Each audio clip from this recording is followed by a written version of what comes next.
अब चलते हैं न्यूमेरिकल नंबर 2 की तरफ, जिसमें हम लोग change in internal energy of the system को फाइंड करेंगे। 25,200 joule of heat is supplied to the system while the system does 6,000 joule of work. Calculate the change in internal energy of the system.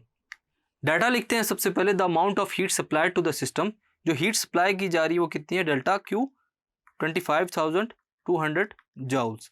Further work done जो हो रहा है system के ऊपर students, W वो किसके equal है, 6,000 जॉल। हम लोगों ने फाइंड करना है students change in internal energy delta you.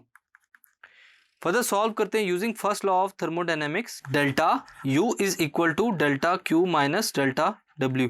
ये है हमारे पास फर्स्ट लॉ ऑफ थर्मोडायनेमिक्स, जिसको हम लोग इक्वेशन 1 का नाम देते थे।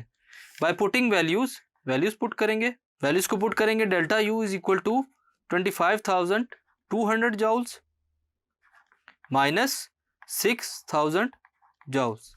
So internal energy will be equal to 19,200 joules. So इस तरह इस न्यूमेरिकल में हम लोगों ने फर्स्ट लॉ ऑफ थर्मोडायनेमिक को यूज करते हुए स्टूडेंट्स इंटरनल एनर्जी को फाइंड किया। Thank you.